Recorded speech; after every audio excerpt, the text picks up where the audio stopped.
en base a la información que se ha recibido, está grabando.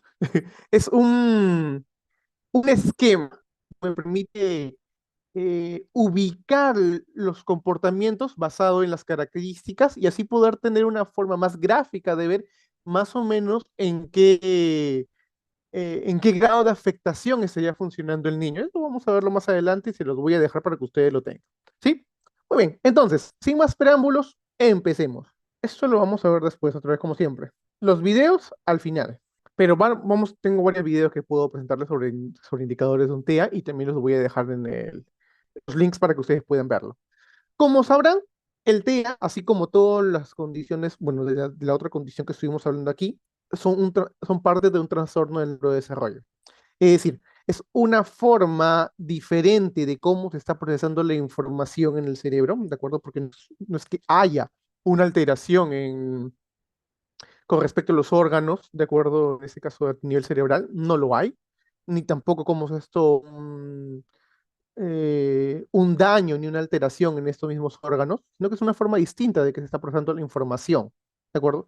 Ya sea porque está yendo por una vía distinta a lo usual, ya sea porque la velocidad de procesamiento en algunos puntos está fuera de la normativa, pero es un procesamiento distinto, para poder resumirlo. Es un trastorno del neurodesarrollo. Los dos áreas que principalmente se encuentran alteradas para poder decir que una persona está dentro del espectro autista son A, uno, lo que es comunicación y la interacción social. Número dos, que haya un patrón de comportamientos repetitivos e intereses fingidos. Yo, por términos prácticos, le llamo patrón de conductas inusuales, resumiendo la cosa. Y eso lo hago más que todo para los padres. Entonces, cuando ustedes se quieren referir a los padres para no decir tantas palabras, patrón de conductas inusual. Listo, llano y de manera muy sucinta. Estas dificultades, principalmente en lo que respecta a comunicación y acción social, no son explicados por retrasos en el desarrollo, ¿de acuerdo? Es decir, puede haber afectación en otras áreas, pero estas otras áreas no van a explicar la dificultad en cuanto a la comunicación e interacción social. ¿Me explico? Puede haber dificultades a nivel cognitivo, pero estas dificultades a nivel cognitivo, palabras patrón de conducta inusual. Listo, llano y de manera muy sucinta. Estas dificultades, principalmente en lo que respecta a comunicación e interacción social, no son explicados por retrasos en el desarrollo, ¿de acuerdo? Es decir, puede haber afectación en otras áreas, pero estas otras áreas no van a explicar la dificultad en cuanto a la comunicación e interacción social. Me explico.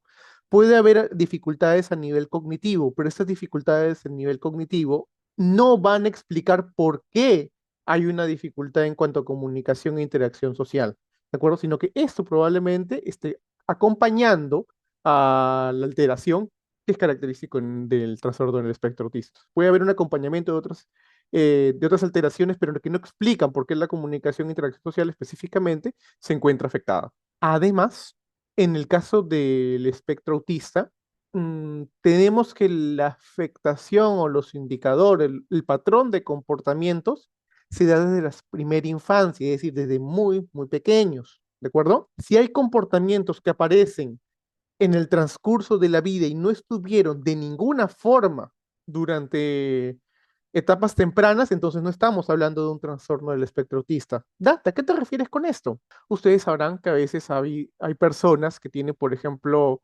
eh, compulsiones, ¿de acuerdo? O en este caso, obsesiones con compulsiones. Una obsesión es un pensamiento reiterativo y la compulsión es la conducta, en este caso repetitiva.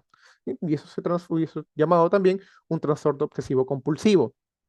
Cuando estos comportamientos obsesivos y compulsivos se dan desde que la persona es adolescente, joven, adulta, cuando recién ahí aparece en este patrón de comportamientos, está totalmente alejado de un trastorno del espectro autista. Pero si esos comportamientos, aunque topográficamente se veían distintos, pero funcionalmente eran iguales desde etapas más tempranas, estamos hablando de un TEA. Dante, ¿qué te refieres con eso otra vez? Puede que estas conductas obsesivas y de compulsión hayan aparecido en etapas desde muy pequeño, pero viéndose de otra forma, topográficamente diferentes, pero teniendo esa misma característica, funcionalidad, de compulsión o en ese caso obsesión, ¿de acuerdo?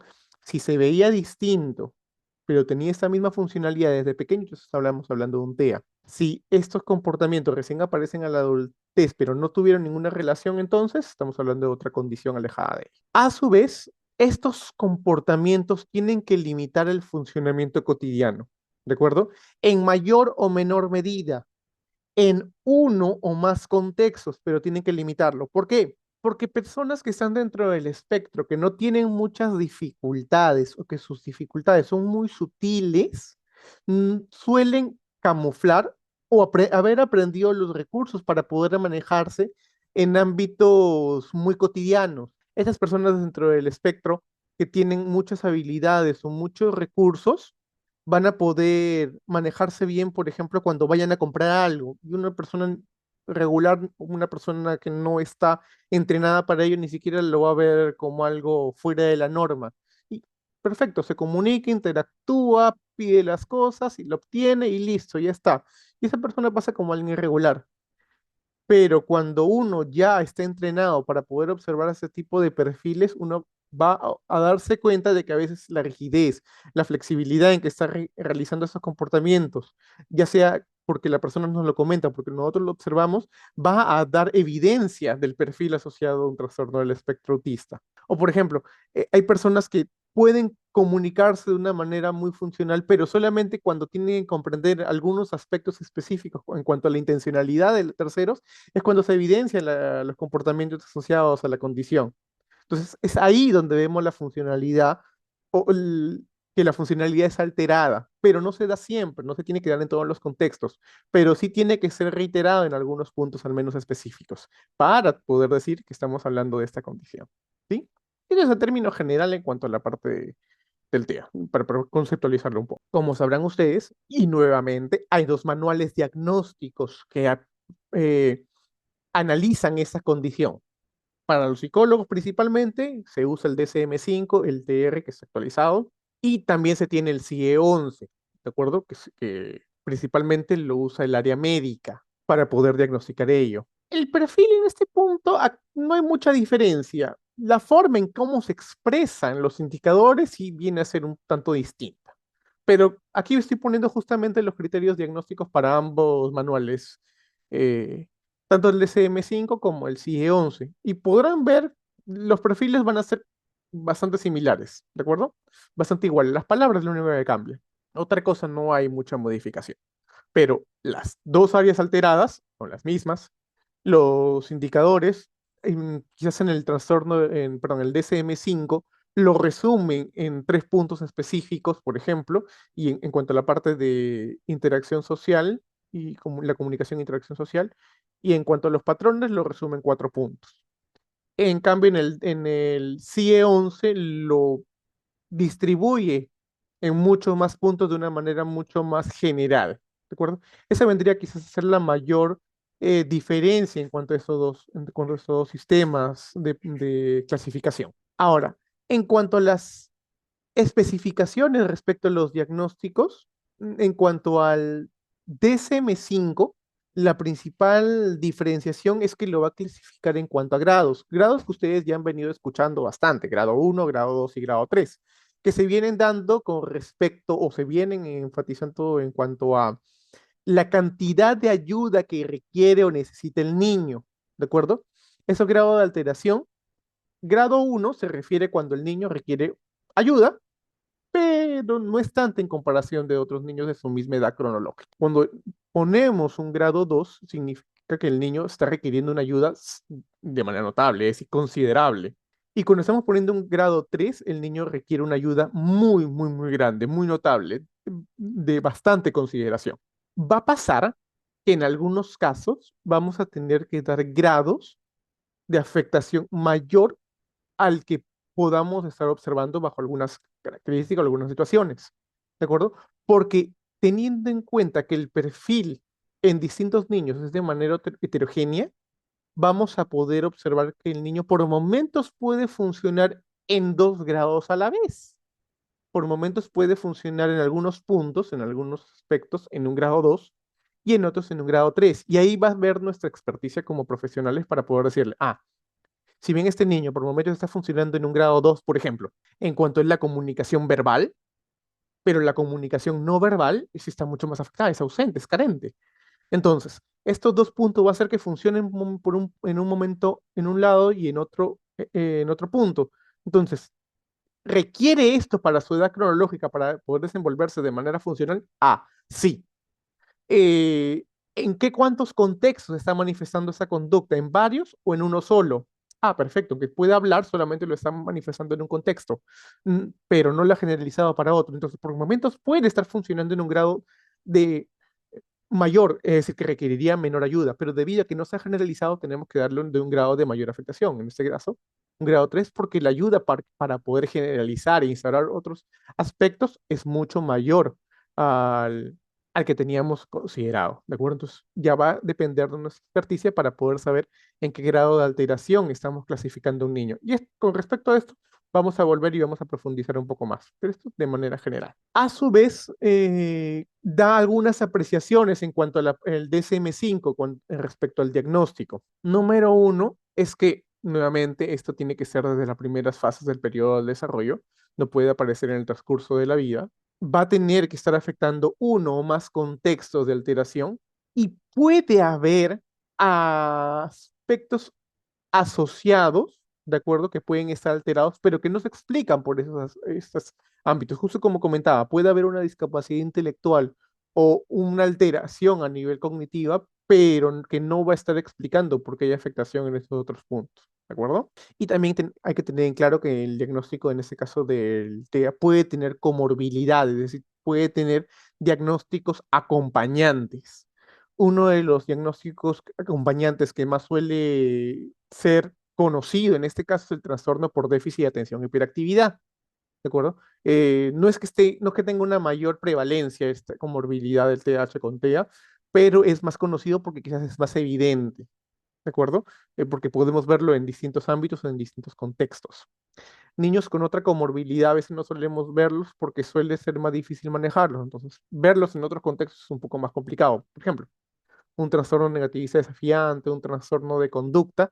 Son niños que van, aunque no tener afectación en otros ámbitos a nivel, en este caso, intelectual, y podrían estar en un colegio, va a ser un poco más difícil tenerlos, producto de esas conductas interferentes o disruptivas que pueden estar presentando por esa misma condición comórbida. A diferencia del DSM, en el CIE-11 va a haber algunas clarificaciones, ¿de acuerdo? Y que ya van a estar indicadas como códigos adicionales, en este caso para el sistema de clasificación. Si mal no recuerdo, ahorita, por ejemplo, el DCM, el código es SF84.0, si mal no recuerdo. Y en el caso del CIE-11, la clasificación es 6A02. Solamente con esos numeritos nos van a dar clasificaciones adicionales que quizás no están comentadas o no están específicamente clarificadas en el DSM-5. Por ejemplo, lo que respecta a cómo se da este perfil siendo acompañado de una condición intelectual o del funcionamiento del lenguaje. En algunos casos de trastorno del espectro autista se da que, como repito, hay presencia o ausencia de un desarrollo intelectual. En el CIE-11 dan un código específico si es que hay esa afectación intelectual o no. Asimismo, para clarificar cómo está siendo el funcionamiento del lenguaje, si la afectación es nula o es muy poca, si hay un deterioro ya de la funcionalidad del lenguaje o ya el lenguaje es ausente o casi completa en el nivel funcional. ¿De acuerdo? Dan estas clarificaciones para poder saber de una manera mucho más específica a qué caso nos estamos enfrentando. Cuando damos la clasificación del DSM-5 no hace este tipo de clarificaciones, por consiguiente, no nos está diciendo específicamente cuál es un perfil de manera sucinta, sino que tenemos que leer a veces el informe y a veces puede tomar tiempo ello. Y en el caso del CIE-11 nos lo resume de una manera mucho más clara y eso nos permite conocer al niño de una manera mucho más rápida para poder, solamente viendo esto, adicional. Asimismo, en el caso del CIE-11 está considerando algunos otros aspectos que pueden darse solamente en el caso del TEA. No sé cuántos ustedes han escuchado sobre la regresión de habilidades en los casos de TEA. La regresión de habilidades, el niño dentro del espectro se empieza a desarrollar hasta los 2 años y medio, 3 años aproximadamente dentro de la norma. Y en algún punto después de los 2 años y medio, 3 años, esas habilidades que aprendió retroceden o desaparecen completamente. Esta es una regresión de habilidades y suele ser característico de los niños dentro del espectro. No a todos los niños con un TEA tienen esa regresión, pero cuando está apareciendo ya no está hablando, muy probablemente de un trastorno del espectro autista, ¿de acuerdo? Es decir, cuando aparece la regresión de habilidades, es muy probable que esté encajando con ello. Y cuando damos el diagnóstico en niños después de esta edad, los padres suelen venir a veces con esta aclaración con respecto a la condición, que nos dicen, miren, mi hijito tiene, ¿cómo es esto? Aparentemente a tal edad cuando yo lo vacuné, cuando escuchó una pelea con su mamá o se asustó mucho por algún evento, esto que había aprendido ya no estaba de un momento a otro. Y parece que fuera por esa causa. Los padres vienen con esta aclaración, con este motivo de consulta. ¿De acuerdo? Y hay que hacer la evaluación en ese momento, no le explicamos nada de esta posibilidad, pero nosotros ya nos dice allá, la hipótesis diagnóstica es que puede haber un trastorno del espectro autista. Cuando confirmamos ello y al final de todo el proceso, al menos en mi caso, cuando le estoy dando la psicoeducación a los padres, les comento, miren, ustedes justo me comentaban de que su niño había tenido este evento y que ustedes intuían de que la causa podía ser esta. Bueno, en realidad eso es un proceso que ya está programado a nivel cerebral de que en algunos niños dentro del espectro hay una regresión de habilidades en algún punto de esa edad y por eso es que se ha dado, no por la causa que ustedes me comentan, sino porque ya estaba programado en este caso genéticamente que hay este evento. Más que todo para también poder eh, derribar algunos mitos que puedan estar presentando y que puedan estar luego sesgando la ayuda a estos niños dentro de esa condición y que puedan estar esparciendo esta información errónea sobre la adquisición de los indicadores de un trastorno o la aparición de los indicadores de un trastorno del espectro autista, lo cual también es importante para poder ayudar a socializar la información. Otra vez, esos son los criterios generales y los que básicamente se han indicado basado en el DSM-5, ¿de acuerdo? 3 puntos específicos en el caso de uso efectivo y eficaz de elementos verbales y no verbales, lo que es la reciprocidad emocional, establecer y comprender y mantener vínculos, esos 3 indicadores de manera, o esos 3 áreas o dominios que podemos ya hablar de en cuanto a un déficit en comunicación e interacción social. Mientras que en el patrón de conductas inusuales, que según el DCM es un patrón restrictivo y repetitivo de comportamiento, intereses o actividades, se subdivide en 4 puntos, que son las conductas repetitivas y estereotipadas, la inflexibilidad para el manejo o cambio de rutinas o hábitos, los intereses restringidos y la respuesta sensorial alterada. ¿De acuerdo? Esos son los 4 puntos para el número 1, para el segundo área y la primera área. Son esos 3 que se puede subdividir este primero en uso efectivo y eficaz de elementos verbales y el uso efectivo y eficaz de elementos no verbales. ¿Por qué hago esta aclaración? ¿De acuerdo? Porque principalmente vamos a ver la variabilidad en la comunicación, viendo cuando hay mayor afectación o menor afectación. Cuando vamos a ver una mayor afectación respecto a la comunicación, justo como le decía, va a haber una ausencia o una alteración de bastante consideración en cuanto al lenguaje. Es decir, el niño puede no hablarme nada, absolutamente nada, y a este niño le vamos a llamar que es o el uso de palabras es muy limitado, ya sea por el contexto o por la cantidad. Al contexto, es decir, el niño solamente me dice palabras cuando está frente a la mamá o con el papá. Contexto en este caso como persona. O en el contexto, solamente me dice palabras cuando está en la casa. A pesar de que esté mamá, papá presente en el consultorio, nunca me dice palabras, sino solamente lo dice cuando está en casa con cualquier persona. Está en este caso el contexto basado en el lugar. Entonces puede cuando el niño tiene poco lenguaje, que solamente se dé en algunos contextos, o en el caso de cantidad, que el vocabulario que presente, que utiliza para poder comunicarse, solamente está limitado a sustantivos. Y un número menor, pongámoslo un número, a 50 palabras. ¿De acuerdo? Entonces ahí estamos viendo una afectación de mayor consideración en cuanto a la comunicación, en este caso de tipo verbal.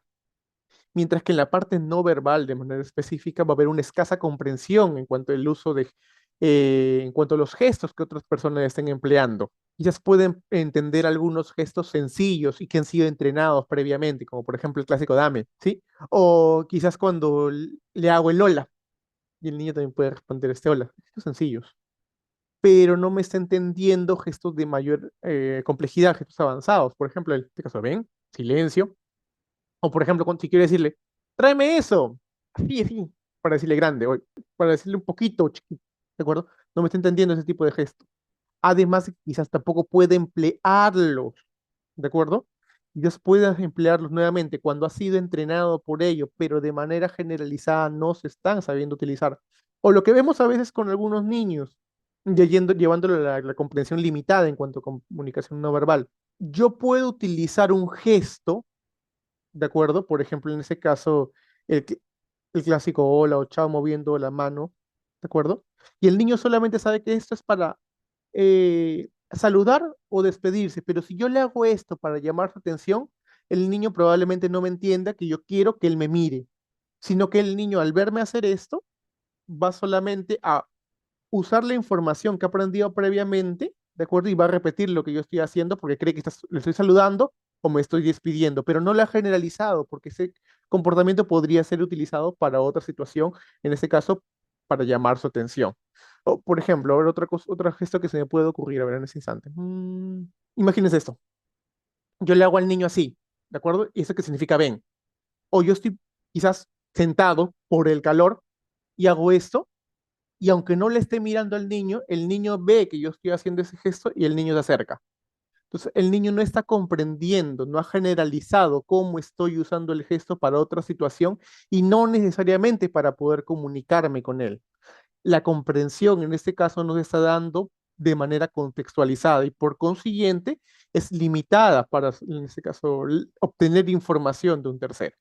Cuando hay una afectación que podríamos decir que está en un grado 2, por ejemplo, es si esta comunicación en cuanto a la parte verbal suele ser muy ecolálica.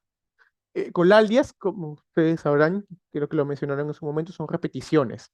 En este caso puede ser en forma de ecolalias repetidas, pero también podrían ser ecolalias diferidas. Yo creo que mencioné la diferenciación, pero por si acaso.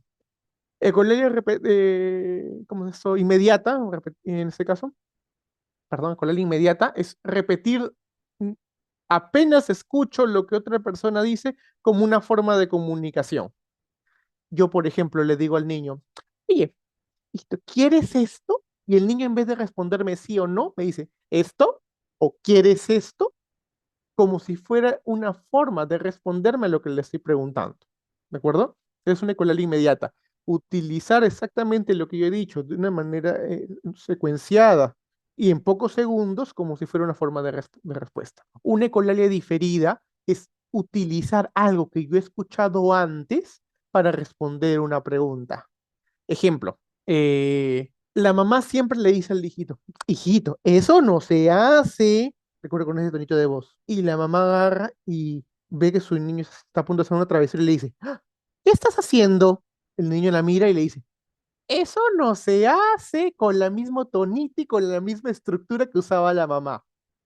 Ha usado exactamente lo mismo que escuchaba en otro instante para poder comunicarse con la mamá. Es una ecolalia diferida. Algo que escuchó en otro momento, lo emplea para poder establecer comunicación. Eso es lo que podríamos, por ejemplo, ver en algunos casos de agrado 2.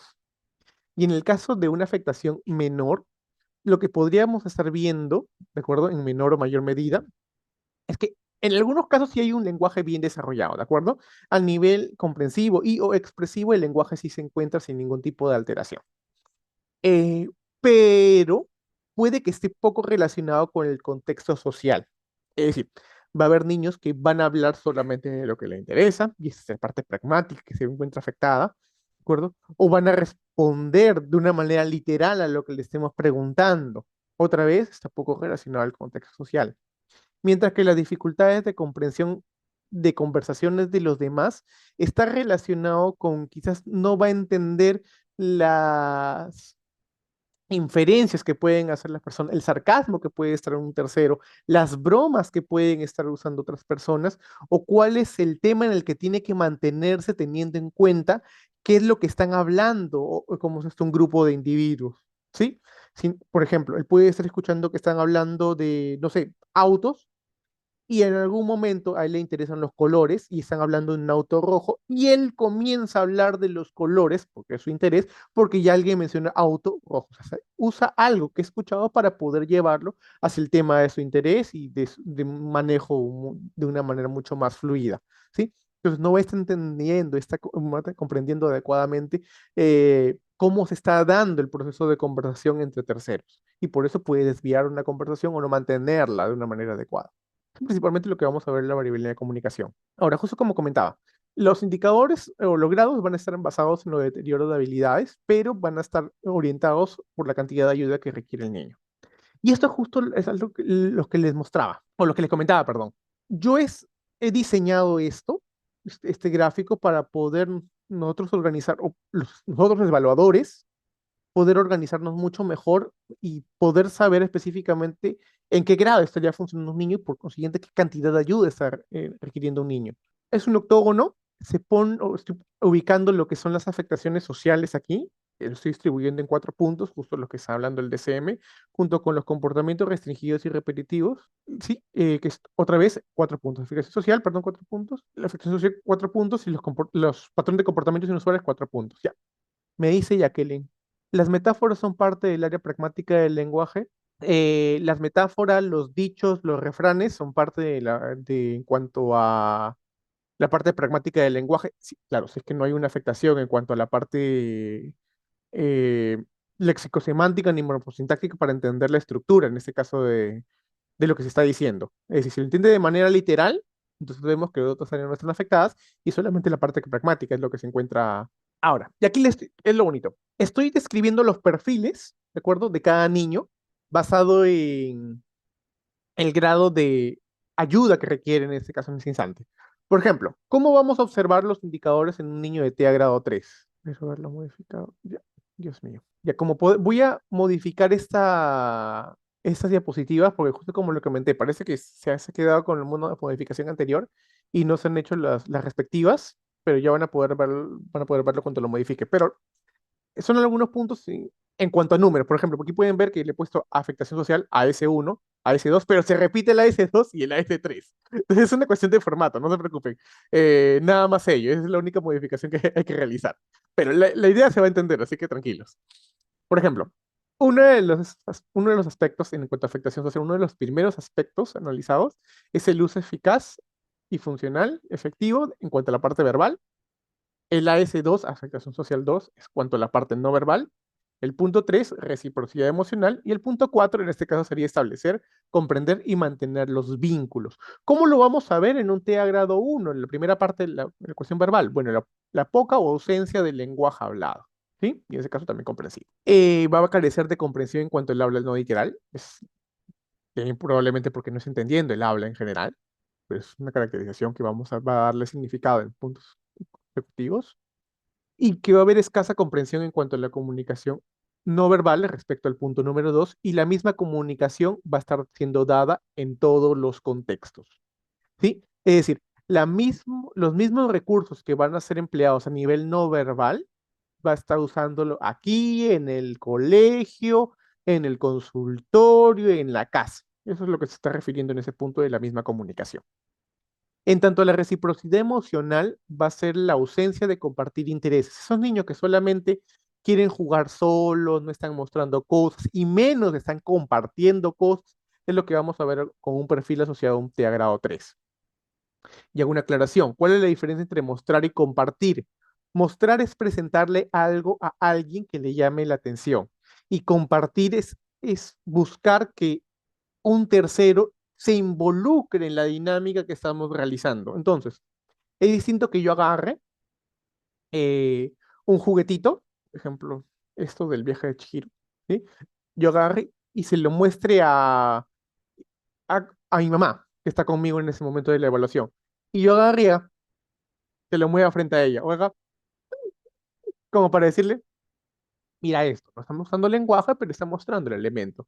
Y a que agarre y que yo ponga esto en la mesa, jale a la mamá, le ponga esto en costado, yo comienzo a agarrar otra cosa, el lapicero, y comienza a moverlo a su lado. En el primero estoy mostrando el elemento que me llama la atención, pero no quiero que haga la mamá nada. En el segundo yo le estoy entregando a la mamá algo, yo estoy agarrando otra cosa, estoy buscando que podamos hacer algo con este elemento, en la cual yo estoy buscando compartir mi interés, en este caso es el muñequito, para poder llegar a un punto de manera interactiva, a un juego, en este caso de manera interactiva y conjunta. ¿Sí? En el TEA grado 3 no vamos a observar ninguna de esas cosas, ni mostrar ni compartir, ni una habilidad de menor o en este caso mayor nivel, como es el caso de compartir. Mientras que en el establecimiento, comprensión y mantención de vínculos, número uno, vamos a ver que hay una ausencia de un juego imaginativo. No sé si han escuchado de Impact, que es un programa, un modelo en el cual comienza a analizar y establecer cómo debe ser, o estructura más o menos la idea de cómo está viéndose el juego de un niño. Puede ser pasar de un juego ser sensorial, un juego causa-efecto, puede llegar a ser un juego de tipo funcional, un juego simbólico, un juego dramático y un juego de roles.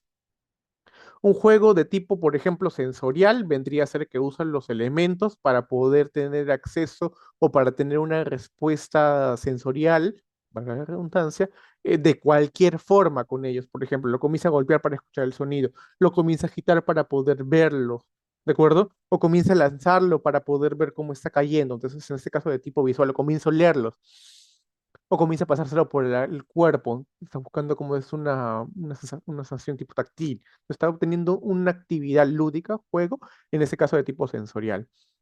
Causa-efecto vendría a ser, en este caso, ver cómo está, ver la respuesta que está teniendo un evento basado en una acción previa. Me olvidaba de la combinatoria, usar dos elementos, de acuerdo, de manera integrada, pero sin una finalidad de manera específica.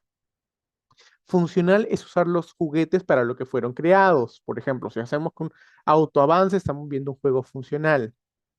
Un juego de tipo simbólico es usar los elementos más allá para lo que fueron creados. Por ejemplo, si yo cojo esto y luego lo comienzo a mover como si fuera un auto y ahí suena el brum, brum, y teniendo un juego simbólico, poco imaginativo, pero simbólico. Le estoy dando una característica más allá de lo que fue creado ese elemento.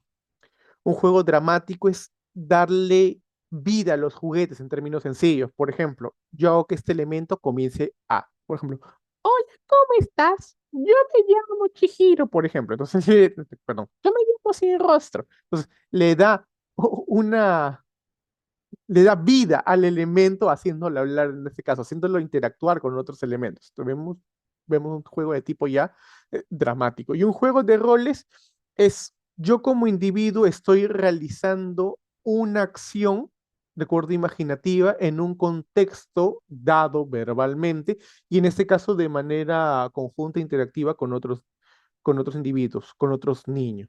Sí, eso vendría a ser un juego de roles. Por ejemplo, el hecho de estar jugando al doctor, el hecho de estar jugando a la profesora, el hecho de estar jugando a la tiendita. Ese tipo de juegos ya son de roles. Yo asumo un, en este caso, un rol, una acción como persona en la cual tengo que realizar ciertas acciones específicas basado en el nombre que se me ha dado. Si yo soy el vendedor, entonces yo tengo que vender, yo pongo el precio y te doy los productos. Básicamente se refiere a lo que la característica de los juegos. En el caso de un TEA grado 3 no va a haber ni siquiera un juego de tipo imaginativo. A su vez, va a haber una respuesta mínima o nula a la apertura social, ¿de acuerdo? Para las necesidades. Entonces, si por ejemplo este niño está queriendo algo, probablemente esté buscándolo por sí mismo, en la cual fue una respuesta nula para poder solicitar, en este caso, una necesidad, o puede como esto ser que este niño esté trayéndome algo sin ningún tipo de gesto acompañante. Agarra la caja que tiene los autos, por ejemplo, me lo pone encima y ya no me dice nada. Entonces, ese tipo de comportamientos está buscando una apertura social que es bastante rudimentaria, no me está dando ningún añadido, yo por intuición sé a lo que se refiere, pero sigue siendo mínimo, el mínimo comportamiento necesario para yo poder entenderlo, ¿de acuerdo? El niño no sabe esto, pero yo lo estoy comprendiendo porque estoy viendo que podría usar más recursos para la edad, pero no lo está empleando. Y bueno, en ese mismo punto están las estrategias inhabituales para saciar las necesidades. A su vez, lo que respecta a la amistad, teniendo en cuenta que este niño no tiene un lenguaje del todo desarrollado, en algunos casos no lo tiene, el concepto de amistad no va a estar desarrollado. Por consiguiente, este niño no va a tener amigos por esta misma razón. Va a acercarse quizás a otros niños para poder corretear con ellos, como es algo clásico, pero no va a decir cómo es esto, este es mi amigo, porque no va a tener tampoco lenguaje, ¿sí? Los adultos le van a dar la atribución probablemente de amigo a un niño con quien se acerque de manera usual, pero no significa que esta persona sea realmente su amigo porque este niño no está estableciendo ni siquiera una vocalización asociada a ello. Por eso hay que tener mucho cuidado, especialistas que estén evaluando, o, o cuando profesores estén preguntándoles, o ustedes comentando con respecto a si la madre pregunta, ¿mi hijito tiene amiguitos? Usted dígale, él se junta con tal niño, pero si es que vemos que no tiene, no lo menciona el niño, no vemos que haya todavía una relación, un vínculo de amistad, porque el niño tampoco lo ha verbalizado. Eso es importante, sí, porque el padre a veces menciona, sí, mi hijito tiene amiguitos, pero realmente al tener la ausencia de esta vocalización, no los tiene. Y esto nos permite saber, al menos en evaluación y diagnóstico, y poder profundizar mucho más en ello, más que todo para brindarle ayudas de manera específica. Eso es cuanto a la parte de afectación social. En cuanto a conductas restringidas y repetitivas, como veíamos, las conductas estereotipadas y repetitivas, en el caso de un TEA grado 3, vamos a ver que los comportamientos son evidentes, es decir, son públicos, muchas veces de tipo corporal, es decir, vamos a ver de manera a simple vista que hay comportamientos inusuales en este niño. Eso vamos a verlo en un TEA grado 3. Estos niños que aletean, estos niños que sacuden las manos, que, como esto, que la agitan, que se tapan las orejas, que comienzan a girar en círculos, sin importarles quién es al costado, esos son niños que probablemente estén en un grado 3 con respecto a estereotipias o respuestas estereotipadas o repetitivas, ¿de acuerdo? Porque son muy evidentes y ni siquiera están buscando camuflarlo. Y ahorita nuevamente vamos a ver la importancia de esto de camuflar en otros puntos, o en otros grados en todo caso. En cuanto a la inflexibilidad, las rutinas o hábitos que realizan o con los cambios para estas acciones son inflexibles porque van a limitar, ¿de acuerdo?, la manera en que está cambiando, y en este caso el funcionamiento adaptativo. Es decir, lo que ellos han establecido como una acción necesaria muchas veces va a estar impidiendo la realización de otras actividades. Por ejemplo, el niño puede estar llorando, el niño puede estar haciendo una pataleta, un berrinche, y esto va a limitar que pueda hacer otro tipo de comportamientos, o que podamos cambiar las rutinas o los hábitos, en este caso, por eso va a estar limitando el funcionamiento adaptativo, ¿de acuerdo? Porque hay comportamientos interferentes o disruptivos que lo van a impedir. En cuanto a la parte de intereses fijos o restringidos, vamos a ver que hay resistencia y o angustia para cambiar el foco de acción. El niño quiere hacer algo, nosotros queremos cambiar, en este caso, una acción que viene realizando, que no es algo repetitivo, sino que es algo que le hemos ofrecido de un momento a otro, y el niño se va a alterar. Me explico. En la parte de cambio de rutinas o hábitos es algo que el niño ya ha establecido de una manera constante, ¿de acuerdo? Es una regla que el niño ya ha interiorizado porque es algo que se viene dando de tiempo en tiempo. En el segundo, con los intereses fijos o restringidos, es decir, yo le voy a dar una situación nueva, ¿de acuerdo? Y este niño va a fijarse con esa situación y por lo tanto cuando yo quiera cambiarla, el niño va a alterarse. En uno es algo ya constante, en esta otra va a poder ser situaciones en las que son mm, más novedosas. Mientras que la respuesta sensorial alterada, otra vez vamos a ver que estas respuestas otra vez son observables, son públicas. Además de que puede haber en cuanto al dolor, va a tener un alto umbral de dolor. Es decir, el niño puede golpearse y no va a tener una respuesta contingente a ello, sino que no, vamos a ver que como que no le va a importar y no le afecta. El niño se ha podido golpear muy fuerte, pero esta aparente carencia de dolor es lo que va a estar evidenciando como un indicador de una respuesta sensorial alterada de un tipo grado 3. Asimismo, la aversión o fascinación a una gran gama de estímulos, ¿de acuerdo? Ese interés tan intenso por algunas cosas también va a estar asociada, claro, siempre la parte sensorial, en el punto de un TEA grado 3 con respecto a este comportamiento repetitivo. Este es el perfil más o menos de un TEA grado 3. En el caso de un TEA grado 2, En cuanto a la afectación social, el uso efectivo y eficaz de elementos verbales, vamos a ver que hay un desarrollo del lenguaje a menudo en ecolalias inmediatas y diferidas, justo lo que le comentaba, y eso lo hemos hablado.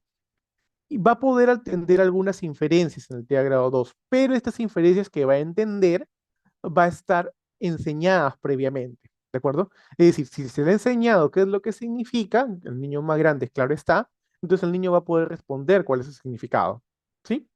Pero cuando le damos algo nuevo, ahí va donde va a tener dificultades. En cuanto a la parte no verbal, la comprensión y empleo es limitado, justo como le decía, sí va a cambiar la comunicación según estímulos observables, es decir, dependiendo de lo que esté viendo y que le sea conocido, va a poder cambiar la forma de comunicación, pero no va a poder generalizarlo necesariamente a otras cosas. Justo lo que le decía, por ejemplo, de el ven y el está echándome aire, el niño lo va a entender de manera similar porque está basándose en la parte observable, en la acción específica, para poder realizar una respuesta contingente, pero no va a estar leyendo el contexto para poder discernirlo o descifrarlo. Mientras que en cuanto a la reciprocidad emocional en un TEA grado 2, vamos a ver que la interacción social es limitada y principalmente los intereses especiales concretos, ¿sí? Es decir, eh, va a buscar establecer alguna interacción con un tercero con específicamente lo que le guste. Y en cuanto al establecimiento y comprensión y mantenimiento de vínculos, va a haber un juego imaginativo, es decir, va a haber un juego simbólico un poco más elaborado, pero otra vez va a ser limitado. Probablemente la limitación va a darse a que he aprendido cómo jugar con esto y por lo tanto solamente de manera imaginativa con lo que ya sé cómo utilizar o cuando estoy siendo guiado por otra persona. Y es uno de los casos que, por ejemplo, yo les pregunto a los papitos y les digo, señor, ¿su hijo tiene juego imaginativo? Sí, él le da de comer a su hermanita con la cuchara de juguete. O él está echándole como de esto, agüita con una tetera o agua imaginaria de una tetera a un vaso. Ay, ¿y es otra cosa imaginativa? No, solo eso. Entonces, el niño ha aprendido cómo jugar imaginativamente con esos elementos, pero no ha aprendido cómo jugar con otras cosas de manera imaginativa. Por eso puede ser limitado. O en este caso, puede hacer algo mucho más simbólico cuando un tercero esté empezando a realizar el juego. ¿Sí? O sea, yo le propongo algo y el niño comienza a quizás a seguir el juego hasta un punto y hay que darle otro guía en algún otro momento para que pueda continuarlo de una manera secuenciada. Otra vez, las respuestas a la apertura social van a ser inusuales. Es decir, yo voy a intentar acercarme a él para poder saludarlo y él siempre me va a responder del mismo modo. O quiere iniciar una interacción social y va a iniciarlas del mismo modo, quizás también. Es decir, estos niños que a veces solamente se acercan y se presentan de la misma forma, por ejemplo, hola, yo me llamo tal, ¿cómo te llamas tú? Y luego ya se va, este niño tiene una forma de apertura social limitada. ¿De acuerdo? En este caso inusual también. Este niño en TEA grado 2, en cuanto otra vez al mantenimiento, establecimiento y comprensión de vínculos, se va a acercar y relacionar con sus pares, pero otra vez no va a haber noción del concepto de amistad, ¿sí? Quizás va a tener alguien preferido, ¿de acuerdo? Alguien a quien se acerque de manera continua y mucho más evidente que ese niño en TEA grado 3. Por ejemplo, siempre va a haber con este niño con el que me acerco, con esta niña para trabajar algunas cosas. Pero otra vez, este niño no ha hablado de lo que es, este niño es mi amigo, este niño, ¿cómo es esto? Eh, es mi favorito, este niño, ¿cómo es esto? Con el que quiero jugar siempre, no mencionar alguna cosa relacionada al concepto de amistad. Mientras que en las conductas restringidas y repetitivas, en las respuestas estereotipadas o repetitivas, los patrones van a ser más privados. Es decir, no vamos a poder observarlos muchas veces o lo vamos a observar en contextos de cuando conozcamos mucho a la persona porque las personas nos lo comentan. Es decir, esta persona va a decir, ah, mira, yo hago esto y lo vamos a conocer porque esta persona nos lo dijo y no porque lo observamos de manera específica. A eso se refiere con patrones privados. Solamente son conocidos por la persona o a través de la exteriorización de esta misma persona. En cuanto a la inflexibilidad, en un punto, como decía, limitaba. En el segundo punto, dificulta. Limitaba es porque no podíamos hacerlo, porque había comportamientos disruptivos. En este caso, va a haber dificultad porque vamos a demorarnos para poder establecer un cambio en la rutina, pero vamos a poder lograrlo. ¿De acuerdo? Con terapias, apoyos, anticipación, especialmente, pero vamos a poder cambiarlo. Entonces tenemos que realizar varios pasos adicionales para que el niño pueda cambiarlo sin ningún comportamiento interferente, pero solamente si lo damos. Si el niño no lo realiza a pesar de los comportamientos adicionales, entonces estamos hablando de una inflexibilidad de mayor grado de alteración. En cuanto a los intereses fijos o restringidos, en el punto anterior estábamos hablando de resistencia o gran angustia, ¿de acuerdo? Ante el cambio de foco de atención. En este caso, en un TEA grado 2 solamente va a haber ansiedad. Y la ansiedad es el malestar fisiológico que puedas sentir, como que, ay, no sé, qué fastidio en el cuerpo, en términos mucho más sencillos, cuando le estamos cambiando el foco de atención, pero no va a responder basado de una manera interferente o disruptiva nuevamente para este punto en el que estamos cambiando la dinámica de una manera inmediata en una situación nueva. Mientras que la respuesta sensorial, la que se refería que estaba alterada, la alteración solamente se va a dar en estímulos muy específicos y no van a ser generalizados. Y aquí ya puede empezar a ser camuflada. ¿De acuerdo? Camuflada es decir, yo voy a tener esas respuestas sensoriales alteradas y solamente lo voy a hacer en algún punto en específico donde no me vea nadie o lo voy a hacer cuando otra vez no me vea nadie. Imaginemos, tenemos una persona dentro del espectro que aletea cuando se emociona. Entonces, no lo va a hacer cuando esté en el aula de clase a pesar de que esté emocionado y solamente lo va a hacer cuando esté en, en su casa, o si lo hace cuando esté en el aula de clase, por ejemplo, con otros compañeros, va a ser muy, muy, muy, muy sutil. Como, agarre, así como que no quiere la cosa. ¿Sí? Eso está buscando camuflar esos comportamientos para que otras personas no se percaten ni se den cuenta de ello. A eso está refiriendo con la camuflación de las respuestas sensoriales alteradas. Mientras que en el TEA, grado 1, en este perfil de afectación social, el lenguaje bien desarrollado o se va a dificultar para comprender el lenguaje ambiguo. Justamente lo que mencionaba Jacqueline, la parte de las metáforas van a poder estar como esto alterado en cuanto a la comprensión de este lenguaje. Si yo, por ejemplo, le doy un dicho tan conocido como ver, a caballo regalado no se le miran los dientes, como es tan conocido, probablemente lo entiende la primera. Pero si yo le digo algo un poco más, algo menos conocido, algo más rebuscado, por ejemplo, a ver, los profesores pueden abrir la puerta, pero tú solamente puedes entrar a través de ella. Es menos conocido, es menos habitual usar ese tipo de refranes. Entonces, el niño dentro del espectro va a tener un poco de dificultad para comprender ese tipo de nuevos refranes porque no está acostumbrado, no es tan cotidiano, ¿de acuerdo? Por el hecho de que esta intención a la que se está refiriendo es lo que va a estar limitando la parte verbal. Mientras que en cuanto a los recursos no verbales, va a utilizar gestos convencionales y avanzados. Ya lo va a poder hacer. ¿De acuerdo? Entonces el hecho de ver, silencio, grande, pequeño, que les comentaba en un principio, lo van a poder manejar sin ningún problema, no te agrado uno, al menos en la parte no verbal. Además de que va a haber gestos de tipo descriptivos. ¿Qué es esto de gestos descriptivos?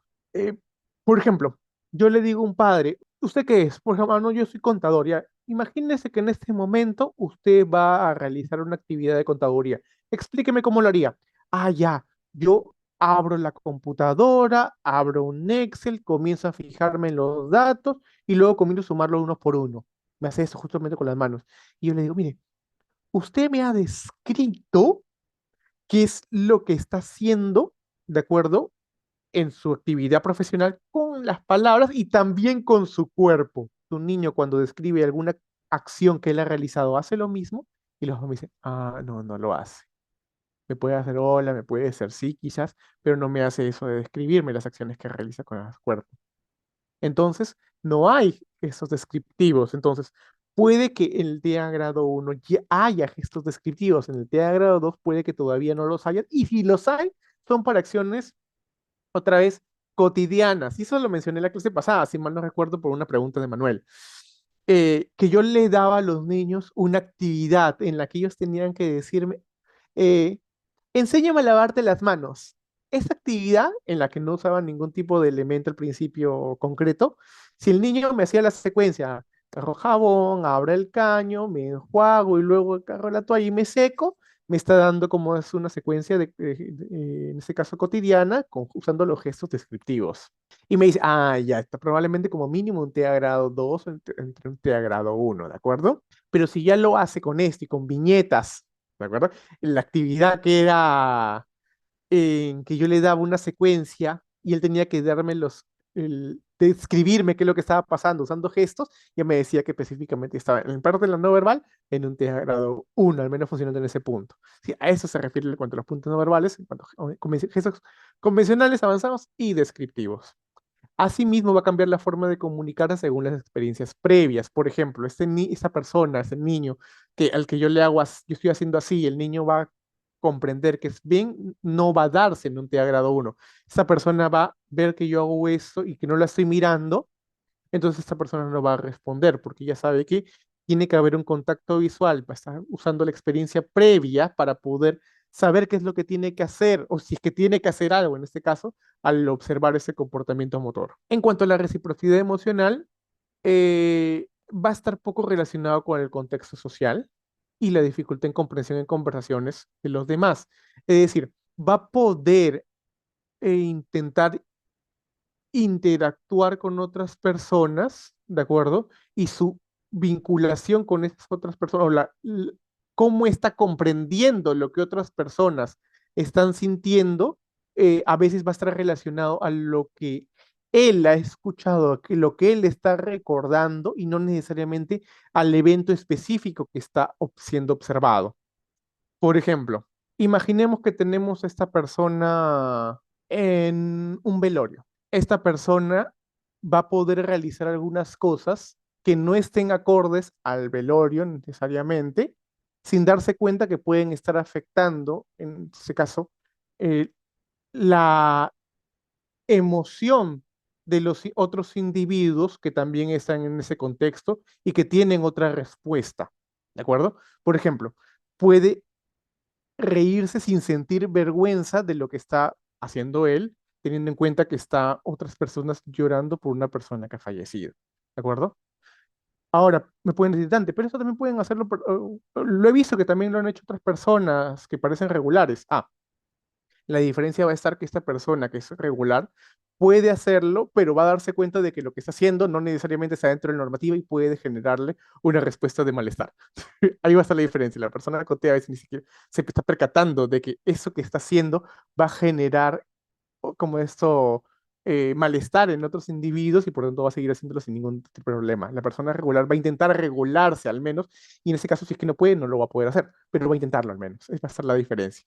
Sus comportamientos no van a estar necesariamente relacionados con el contexto social en el que se está desenvolviendo. Y otra vez va a haber dificultad en la comprensión, en comprensiones de los demás, justamente lo que le decía en el punto anterior, ¿sí? Unos puntos anteriores en todo caso. En cuanto al establecimiento, comprensión y mantenimiento de vínculos, ya va a haber la presencia de actividades mucho más imaginativas. Por ejemplo, aquí a este niño en TEA grado 1 yo le voy a entregar elementos que no tienen nada que ver. Pues le puedo dar una pita, por ejemplo, y le voy a decir, a ver, créame una historia con esta pita y otros elementos más, y el niño va a poder hacerlo probablemente. Cosa que, por ejemplo, un TEA grado no va a poder realizarlo. En cuanto a la dificultad para iniciar y responder a la iniciación social, que puede ser que a veces le estemos hablando y nos esté ignorando, ¿de acuerdo? A menos que haya algo que le esté llamando la atención, ¿sí? O puede decir algo que quizás eh, sea ofensivo, ¿de acuerdo? O vergonzoso sin querer. Yo le digo, ¿cómo es esto? Oye, mira, ¿has escuchado que cómo es esto? Lo que ha pasado con Cristian Cueva, cómo es esto esta última semana, y esa persona que no le interesa nada sobre ni fútbol, sino la farándula, va a decir, no, no me interesa, ¿de acuerdo? Uno buscaba entablar una conversación, de cómo es esto, con la mejor intención, intentando ello, pero esa otra persona puede responder de una manera, en este caso, ofensiva, porque si le dice, no, no me interesa, tan tajante, uno puede decir, no, esa persona que tiene, pero lo hace sin querer, porque esa persona está diciendo lo mismo, en realidad no me interesa una persona regular, lo diría con un poco más de tacto, como un poco más de tino, pero esta persona dentro del espectro va a hacerlo de una manera tan directa que quizás puede malinterpretarse su respuesta y puede ser tomada como algo ofensivo, en este caso que pueda lastimarnos a terceros. Puede también aparentar poco interés en las relaciones sociales, ¿de acuerdo? Pero es que va a estar limitado también este punto a si el individuo que está con el que está interactuando le llama la atención o no. No sé si les comenté esto. Yo tengo mi mejor amiga. Mi mejor amiga tiene su amiga que está dentro del espectro. Eh, un día me dijo como eso, Dante, hay que salir los tres. le voy a proponer a X que salgamos los tres. Ya le digo, vamos pues, como amigos pues. Entonces salimos. Y yo estaba conversando con mi mejor amiga e intentaba incluirle a ella. Y ella no me respondía nada.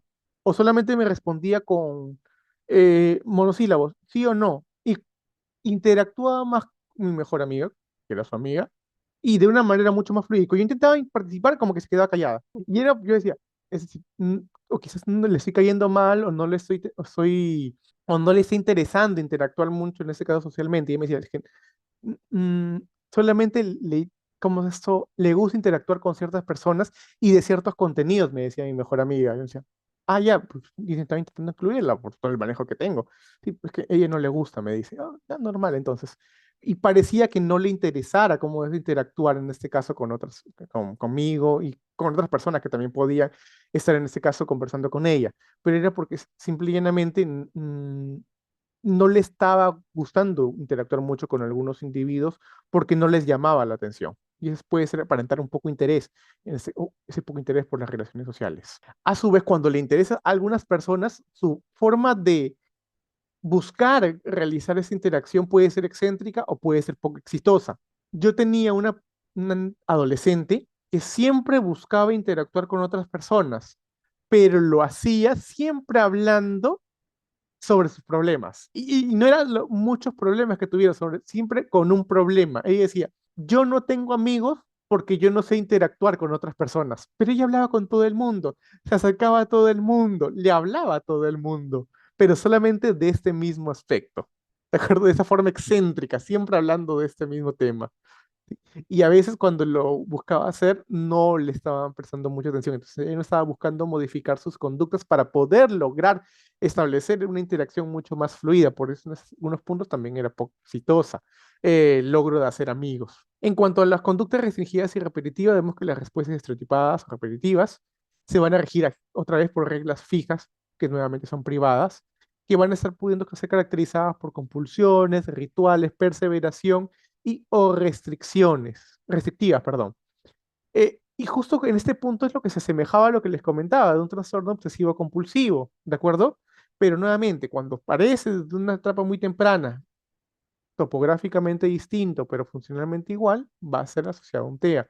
Pero si aparece en edades mucho más adultas, entonces ya la cosa va por otro lado. Y es que uno de los comportamientos que suelen ser más confundidos es el hecho del exceso de limpieza, que suele ser más atribuido a las personas con un TOC. Esas personas que se limpian en exceso suelen estar relacionadas con eso. Pero hay personas dentro del espectro que también tienen ese comportamiento obsesivo compulsivo respecto a la limpieza, ¿de acuerdo? Pero va a estar viviéndose desde muy pequeño. Cuando se ve de ahí, está asociado a un TEA.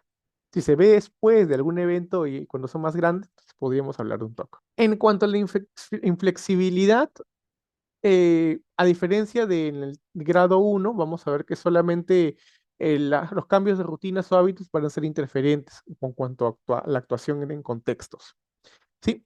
Mm, no va a haber una limitación, no va a haber una dificultad para poder realizarlo, sino que a veces va a tener esos patrones y la persona quizás pueda quejarse mucho para poder cambiar esas rutinas, ¿de acuerdo? Y uno por evitar esas quejas va a poder intentar no modificarlas, pero de que puede lograrlo esa persona va a poder lograrlo en todo caso.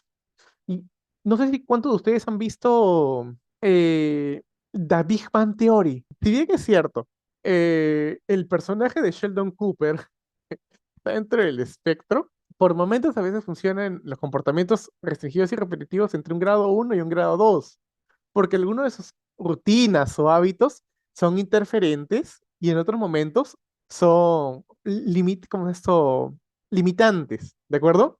En este caso para el contexto, porque el contexto justamente, si han visto la serie, van a decir que su compañero dice, no, no, que no queremos hacer ciertas cosas porque tú nos vas a decir, nos vas a dar un sermón con respecto a ello. Entonces, para evitarlo, no lo cambiamos o ni siquiera lo proponemos. Entonces, va a estar interfiriendo la actuación en distintos contextos, producto de que en este caso, en el ejemplo que le estoy dando, el contexto está evitando cambiarlo para no tener que escuchar el sermón que les desagrada, escuchar el producto del intento de cambio en una rutina o un hábito que sí puede realizar el personaje de Sheldon Cooper. Sí, es lo que más o menos para ponerle un ejemplo. Mientras que los intereses fijos o restringidos van a tener problemas de organización o van a mostrar problemas de organización y planificación que van a dificultar la autonomía. Usualmente lo doy con este ejemplo para poder diferenciar cómo es esto, el cambio en cuanto a los intereses fijos restringidos entre un TIA grado 3, 2 y 1. Imagínense que somos una persona dentro del espectro, ¿de acuerdo? Y que somos taxistas. Nosotros como taxistas tenemos que recibir información de un lugar, ¿de acuerdo? Hacia donde tenemos que ir.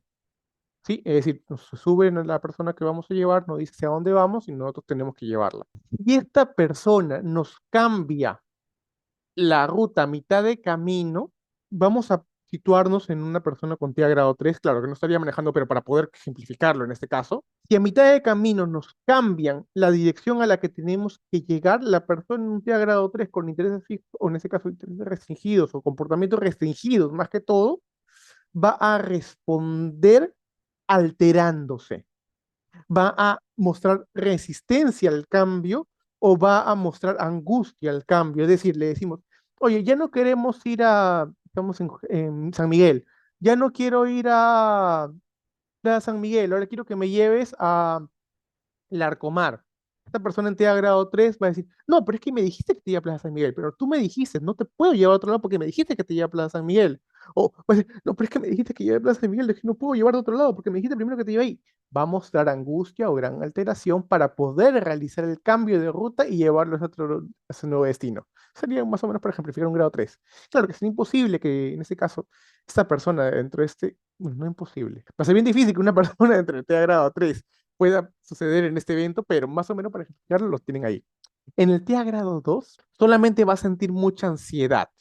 No necesariamente va a exteriorizarlo, no va a ser evidente para otras personas, pero va a generar mucha ansiedad. Es decir, le vamos a decir a mitad de camino, ya no quiero ir a Plaza Mel, quiero que me lleves a Larcomar, y esta persona va a comenzar a sudar, su ritmo cardíaco va a comenzar a aumentar y va a comenzar a quizás a elucubrar, a pensar demasiado, a rumiar.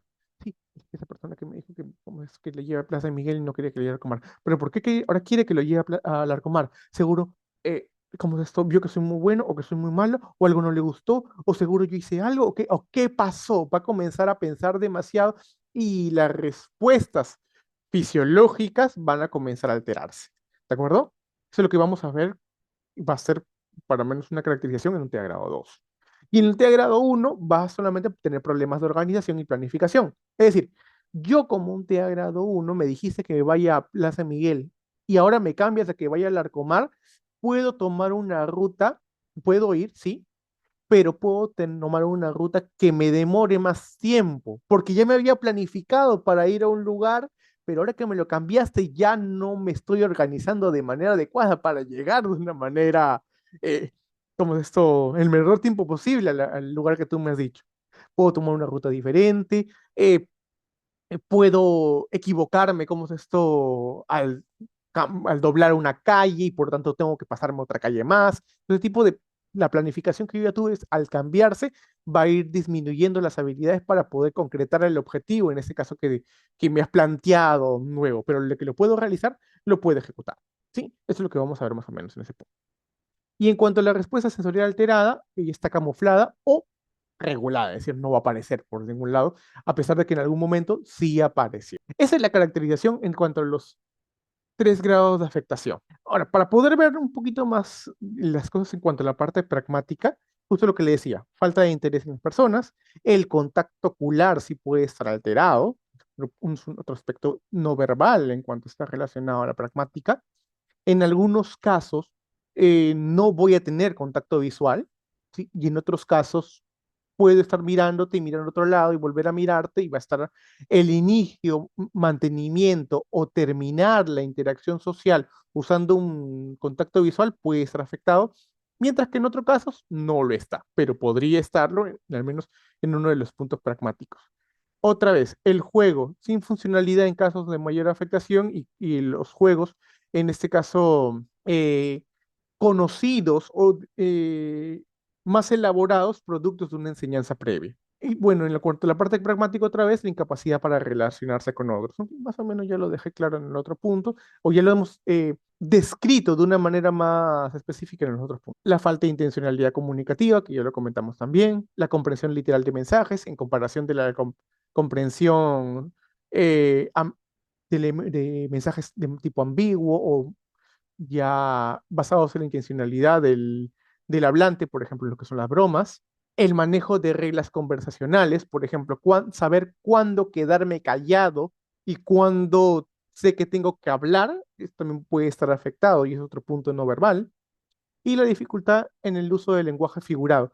A veces aquí estos niños o estas personas van a poder usar refranes conocidos, pero si quieren crear un nuevo refrán o un nuevo símil, va a haber dificultades. Hago un comentario personal. Yo, por ejemplo, en algunos puntos, ustedes sabrán que cuando estudian cosas, especialmente cuando estén relacionadas a alteración, nosotros comenzamos a decirnos, ¿tendré alguna condición o tendré esa condición, tendré ese trastorno o no? Y cuando estábamos estudiando esto, también me pregunté esto, yo tendré un trastorno del espectro autista porque a veces tengo dificultades, especialmente para el manejo de reglas conversacionales. Y me preguntaba eso, pero luego me di cuenta que era medianamente bueno para hacer algunos símiles, algunos ejemplos para poder entender mejor las cosas. Y dije, no, la persona con TEA no lo entiende ni tiene dificultades para poder hacerlo. Mi problema no va por ahí, quizás vaya por otra cosa, pero no está en ese punto. Entonces, esa dificultad para crear un lenguaje figurado también puede ser característico en el trastorno del espectro autista. Hay dificultades en la comprensión, ¿sí? En cuanto a los de diferentes significados, cómo reciben los nombres las cosas, ya sea de manera aislada o dentro de una frase, ¿de acuerdo? El déficit está en la conceptualización en cuanto a los papeles en las perspectivas de la conversación, es decir, cómo yo me estoy situando en el punto del tercero que es hablante, ¿sí? A eso se refiere. Puede haber falta de respeto en los turnos de diálogo, justo lo que comentaba, el hecho de a veces intentar hablar por encima del otro para poder dar a entender mi punto de vista. Es una dificultad a nivel pragmático, que es mucho más evidente en niños o en personas que están dentro del espectro y que tienen una dificultad mucho más avanzada en la parte pragmática, que no es exclusivo del trastorno del espectro autista, pero se da de una manera mucho más cotidiana en esa condición, es la inversión pronominal.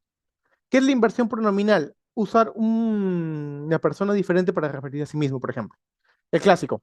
Él puede decir, en vez de decir yo quiero, cuando le preguntamos a un niño, a una mamá, en vez de decir su niño yo quiero, él dice, por ejemplo, X quiere, nombre, X quiere esto, en vez de decir yo quiero esto, hablar en tercera persona, por ejemplo, la inversión pronominal, ¿sí? O poder hablar en segunda, en vez de decir yo, decir tú quieres, cuando se refiere a sí mismo, ¿sí? Esas dificultades para referirse a la gente de la conversación no es exclusivo de los TEA, pero se da nuevamente de una manera mucho más repetida en los casos de TEA, ¿sí? Ya que también se puede dar en algunos casos del trastorno del desarrollo del lenguaje. Como recordarán, también hay dificultades para poder el uso de los pronombres en algunos puntos, especialmente cuando tienen afectación a nivel de morfosintáctica. En el caso del componente léxico-semántico, una de las dificultades en los niños dentro del espectro es que va a ser la adquisición de verbos, especialmente estos verbos que estén hablando de conceptos más internos, pensar, suponer, creer, intuir, amar, ¿cómo es esto? Vengarse, esos conceptos que tienen que ver con mayor abstracción, les va a tener más dificultades para poder desarrollarlos, ¿sí? Así como los bueno, aspectos lingüísticos, literales y el aspecto contextual del habla. Por ejemplo, lo que pueden ver aquí, la madre le dice al niño, anda volando a guardar tus cosas, y el niño responde, no sé volar, ¿sí? Esta parte contextual con respecto al lenguaje también puede ser afectada y que también está relacionado con parte del léxico semántico y en el componente pragmático. Ahora, tengan en cuenta algo, que esta subdivisión en cuanto a componentes es muchas veces a nivel teórico. A nivel práctico, la línea divisoria entre los componentes es muy fina. ¿De acuerdo? Tan fina en que aparentemente en algunos puntos pueden parecer integradas, como por ejemplo el ejemplo que estoy dando aquí en cuanto a los aspectos contextuales del lenguaje que se relacionan con la parte semántica, pero también con el componente pragmático. Mientras que la morfosintáctica, justo lo que le comentaba, los artículos determinantes, también va a haber problemas con ello, las preposiciones, ante, sin, algunos pronombres personales como él y tú, y las palabras referidas a los parentescos, es decir, cuando yo le pregunte a quién es tu, cómo es esto, ya, quién es tu mamá, quién es tu papá, y tú qué eres de tu mamá, y decir hijo puede ser también dificultades, o sea, inversiones en cuanto a estas referencias a parentesco también pueden ser afectadas, ¿sí?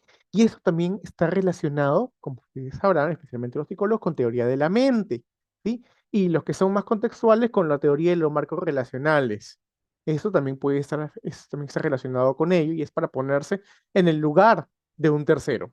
Asimismo, en cuanto al escaso empleo de verbos, ¿de acuerdo? En el caso de las frases para poder describir sus comportamientos y los comportamientos que está observando en terceros.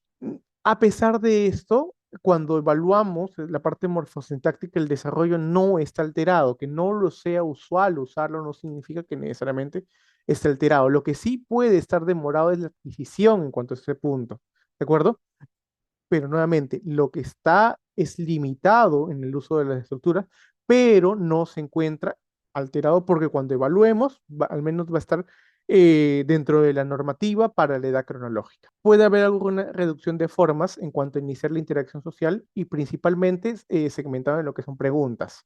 A veces lo que va a estar más usando para poder interactuar con otras personas es preguntar, ¿de acuerdo? Ciertas cosas para poder iniciar esa interacción. Y bueno, tiene algunas dificultades para algunos fonemas, especialmente lo de tipo temporales, ¿sí? Y bueno, temporales y personales. La parte fonética y fonológica no necesariamente está alterada en cómo está eh, diciendo las palabras, ¿de acuerdo? Entonces no necesariamente está afectado en la adquisición o en los sonidos del habla, pero sí hay alteraciones en cuanto a los elementos más allá del lenguaje. Por ejemplo, lo que le llama el nivel suprasegmental, suprasegmentario también, ¿sí? Es decir, lo que es la prosodia. Es como el ritmo, el tono, volumen, velocidad, entonación, esos aspectos del lenguaje sí va a estar afectado. Ejemplo, si yo quiero hacer una pregunta, voy a darle la entonación de pregunta. ¿Me están entendiendo? Este niño dentro del espectro, en vez de queriendo preguntar, podría hacerme una entonación de afirmación. ¿Me están entendiendo? ¿O me están entendiendo cuando está queriendo preguntar realmente si están comprendiendo a un tercero? El ritmo que le está dando, que es por ejemplo característico a veces del habla, es decir, me refiero a cada región, puede ser muy plana. Y eso creo que lo comenté en algún momento. Por ejemplo, nosotros peruanos tenemos una forma de hablar. Los chilenos tienen otra forma de hablar. Los argentinos hablan los así. Perdonen mi imitación del argentino, pero tienen un tonito, una entonación para poder usar las mismas palabras y de la misma forma que nosotros, en este caso una afirmación, una pregunta, pero lo van a hacer con un ritmo distinto. Esto a veces es muy plano en las personas, o la variación que van a emplear las personas dentro del espectro no va a ser demasiada y pueden llegar a tener un habla muy robótica por esta misma razón. Esto es lo principalmente que se relacionaría con la parte del componente fonético y fonológico. Ahora, antes de pasar a lo siguiente, cuéntenme, chicos, ¿qué preguntas surgen hasta aquí? ¿Surge alguna pregunta? Profesor, una pregunta, ¿me escucha? Fuerte y claro, Jacqueline. Profesor, ¿quién puede determinar o quién es la persona o el profesional que da la última palabra sobre el diagnóstico, en este caso sobre autismo? Ya sea Ah, qué buena niños pregunta. o adolescentes o adultos. La última persona que da la palabra sobre el diagnóstico es quien sepa diagnosticarlo. Quien sepa diagnosticarlo. ¿Por qué? Porque podría ser el médico, ya sea el pediatra, neuropediatra, el neurólogo, como también podría ser el psicólogo infantil, ¿de acuerdo? Que ya podría ser un neuropsicólogo o el psicólogo, en este caso clínico educativo, o el psicólogo clínico infantil, ¿sí? Dependiendo de cómo le estén llamando en algunos lugares o en otros. Por ejemplo, en este caso yo soy un psicólogo infantil, especializado en trastorno del neurodesarrollo. Por eso yo en este caso tengo la facultad para poder brindar un diagnóstico con respecto a la caracterización de un niño, un joven, un adulto, ¿de acuerdo? Ahora, es principalmente quien sepa, pero va a tener un mayor peso quien mayor certificación tenga. Por ejemplo, es distinto a que tengamos un psicólogo recién egresado con muchos, bueno, un psicólogo nada más, egresado con muchos años de experiencia, a que tengamos a un psicólogo con la misma cantidad de años de experiencia, pero certificación en algunas pruebas. Mi persona está certificado con A22 y tiene conocimientos como el manejo de ADR, que son dos pruebas específicas para poder analizar un diagnóstico de trastorno del espectro autista. Entonces, yo, siendo comparado con algún colega que tenga la misma cantidad de años, en ese caso, con conocimientos de trastorno de neurodesarrollo, específicamente para TEA, yo voy a tener un mayor peso, por el hecho de que yo tengo la certificación, a pesar de que tenga la misma experiencia que mi colega, ¿de acuerdo? Y no porque sepa más, sino porque hay algo que me avala para poder dar en ese caso el diagnóstico de trastorno del espectro autista. Por ejemplo, yo con la misma cantidad de experiencia, con una maestría en trastorno en neurodesarrollo, voy a tener menos peso para diagnosticar un trastorno del desarrollo del lenguaje que una persona que también ha llevado la maestría, por ejemplo, que yo, pero además ha tenido una especialidad en trastornos del lenguaje, una especialidad en lenguaje. ¿Por qué? Porque además de los años de experiencia y de la maestría, esta persona tiene un nivel mayor de certificación, por decir así. En este caso, una especialidad en lenguaje. Y son 2 años la especialidad, usualmente es lo que demora. ¿De acuerdo? Por esa misma razón, esa persona tiene más peso para poder dar el diagnóstico específico en ello. Vamos a tener la cualidad para poder darlo, pero para poder hacer un mayor hincapié en si es que hay una diferencia en cuanto a la caracterización diagnóstica, en cuanto a cuánta información la persona tenga, cuánto conocimiento y cuánta certificación tenga. Básicamente ello, Jacqueline. Profesor, una consulta adicional. En Dime. el caso, por ejemplo, que un niño no tenga ciertas características de autismo o, bueno, TDAH, se tiene que derivarle sí o sí al neuropediatra. No necesariamente. Va a depender de varias cositas. Eh, en principio, si es que estamos encontrando alguna posible alteración con respecto a una afectación neurológica.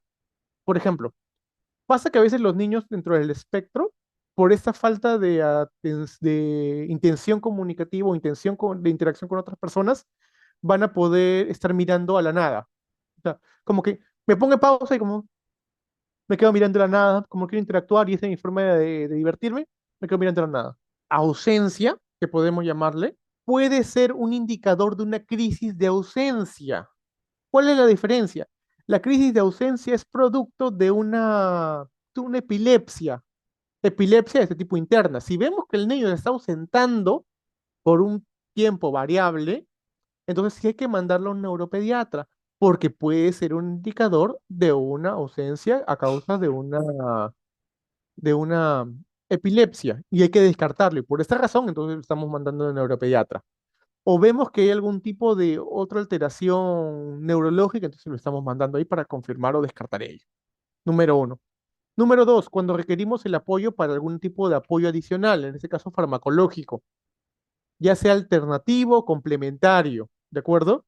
Pero lo mandamos para que yo lo determine. Por ejemplo, ahorita estoy mandando a varios niños, no para una medicación, como lo de niños con TDAH, trastorno por déficit de atención y hiperactividad, no lo estoy mandando para que, por ejemplo, les den un Ritalin, no. Los he mandado para que el neuropediatra determine la dosis que se le debe dar de omega 3. Omega 3, como ustedes sabrán, es un ácido graso que todas las personas eh, las podemos consumir a través de los alimentos. ¿De acuerdo? El pescado especialmente es rico en omega 3, especialmente esa parte negra. Es algo natural, pero también se puede dar de una manera alternativa en pastilla, me parece que es. ¿Sí? Pero ahora, ¿en qué dosis debe dárselo? ¿Con qué frecuencia debe dárselo? Eso que mejor lo determine el neuropediatra. ¿De acuerdo? Y por eso justamente lo derivo, para que pueda este neuropediatra determinar específica y necesaria para los niños según sus características, y su edad cronológica, su peso, su talla y todo ello que ellos saben ver de una manera bastante buena, para ponerlo en términos sencillos, ¿sí? ¿Por qué no lo determino yo? Porque este tipo de complementación va a hacerlo mucho mejor el médico y puede tener otras consideraciones basadas en la evidencia. ¿Yo por qué lo sugiero? Porque actualmente la evidencia, por ejemplo, me dice que el omega 3 disminuye los comportamientos impulsivos. Al menos la evidencia me está llevando por ese camino. Y para poder complementar la información, se deriva con el neuropediatra. Pero bajo esas condiciones es que se deriva. No en todos los casos es necesario, pero sí va a ayudar bastante en algunos puntos. Profesor, Dime, Jacqueline. un gran favor, ¿usted cree que me pueda brindar su número de celular para hacer unas consultas sobre una pacientita que tengo? Sí, sí, sí, sí, claro, claro, no hay ningún problema, creo. Voy a mandar mi número en el chat al final de la clase. ¿Le parece? Hágame acordar nada más. ¿Alguna otra pregunta, muchachos? Muchachas. Sí, sí. Nina, cuéntamela. A ver, pues tal vez con unas palabras poco acertadas, pero ¿qué tal sentido, qué tal utilidad sería el terapia de lenguaje en los grados mayores, digamos, grado 3? Digamos, estamos en una situación, hay niño con autismo y los papás quieren al menos, ¿no? Que tenga una vida, unas habilidades para la vida, ¿no? Pero ¿hay posibilidad de terapia de lenguaje, especialmente en grado 3 o tal vez en grado 2?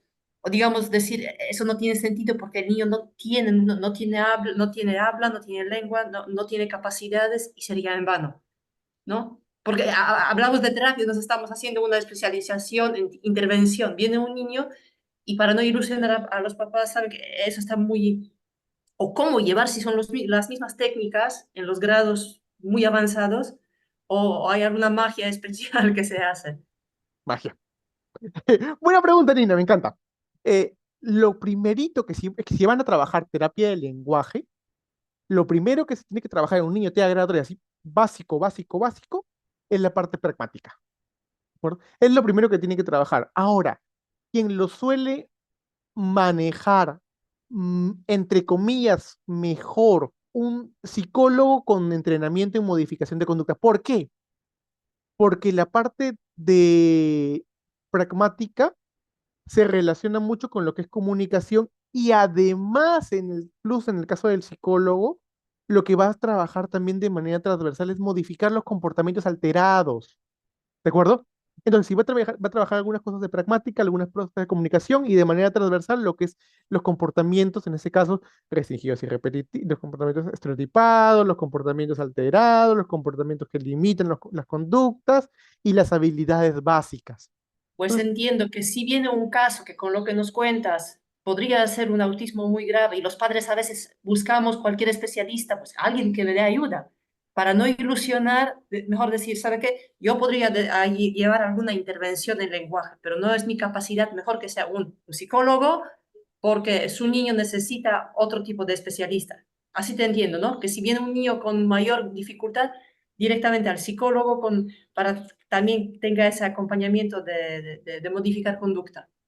claro, a menos que tenga, porque hay varios psicólogos aquí, a menos que tengas un entrenamiento en modificación de conducta, porque va a haber muchos comportamientos disruptivos e interferentes en un niño TEA grado 3, entonces es mejor como esto derivarlo. Y si va a trabajarlo, tampoco sería mal, es llevar un entrenamiento a la par y comentarle al padre las limitaciones que van a poder trabajar con ese niño y que no es suficiente a veces la terapia de conducta sola, producto de los comportamientos adicionales en ese caso, pero al menos Y el grado 2 que es un grado Profesor, así, sí, eh, yo he visto en un caso el llevar la parte de fonoaudiología o terapia del lenguaje juntamente con neuropsicología en un grado mayor, he visto que tiene muy buenos resultados, ya que el neuropsicólogo o la persona entrenada en neuropsicología entrena habilidades básicas o funciones ejecutivas básicas para el habla y el terapista del lenguaje entrena los patrones dedicados al habla propiamente dicha, ¿no? Esa combinación he visto que va muy bien en niños grado 2 grado 3. fonoaudiólogos.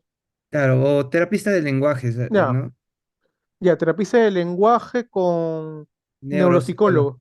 Ya, Ujú. ahora, tengamos en cuenta que en un niño TEA grado 3, como otra vez, los comportamientos de exceso y de déficit son bastante marcados.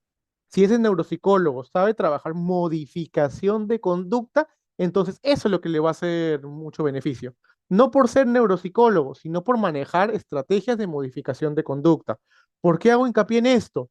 Porque es lo que la evidencia me dice. La evidencia me indica de que lo que va a funcionar en un niño TEA grado 1, 2 o 3 es el trabajo basado en una modificación de conducta. ¿De acuerdo? Entonces, puede ser un neuropsicólogo, puede ser psicólogo, puede ser incluso solamente no solamente, sino puede ser un terapeuta de lenguaje con entrenamiento y modificación de conducta, y aún así va a ser tan provechoso como trabajar, como tú me comentas, Manuel. Pero va a depender, como repito, qué tan bueno sea. ¿Y por qué lo comento?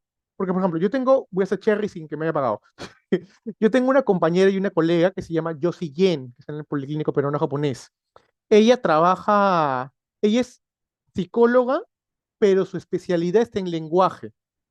Y ella, cuando le mandan niños TEA grado 3, trabaja tanto lo que es modificación de conducta como lo que es lenguaje. Y estos niños a veces avanzan mucho más que cuando solamente están trabajando a veces las dos terapias. Y es porque a veces el especialista, por el conocimiento que tiene, es mucho más provechoso que a veces el hecho de trabajar en varios lugares. Es ese entrenamiento que puede estar manejando la persona y lo que específicamente está trabajando y cómo está segmentando los objetivos para poder lograr muchos avances. En este caso va a depender de qué es lo que esté trabajando en la parte neuropsicológica para ver desarrollo en estos niños con TEA grado 3, por ejemplo. Mm. Kelly, me iba a hacer una pregunta. Sí, si Cuéntame. yo tengo el diagnóstico de un niño que es TEA y es no verbal, ¿hay alguna manera de poder trabajar todo lo que es el lenguaje? Me refiero, no sé, de pronto a pictogramas o cómo se podría abordar para que él se aprenda a comunicarse, si ya sabemos que es no verbal. Ya. Buena pregunta. Va a depender varias cositas. Va a depender la edad, ¿de acuerdo? Y va a depender también de los recursos intelectuales que tenga. Por ejemplo, si es un niño de 8 años, las probabilidades de que desarrolle el lenguaje son muy bajas. Centrarnos en lo que es el lenguaje hablado, ya no es del todo provechoso. Hay que buscar formas alternativas de que pueda comunicarse. Y ahí entran a tallar los que son los SACs, sistemas alternativos y aumentativos de comunicación. En este caso, un tipo de SAC es el PEX, el sistema por intercambio de fichas, que es justamente pictogramas. El niño le muestra un pictograma, le muestra una ficha, el niño me entrega la ficha, que tiene la imagen de lo que desea, y yo le doy aquello después que el elemento que me ha solicitado a través de la entrega de la ficha. Entonces, una forma alternativa de comunicación cuando ya sabemos que es muy poco probable que el niño puede emitir un lenguaje hablado.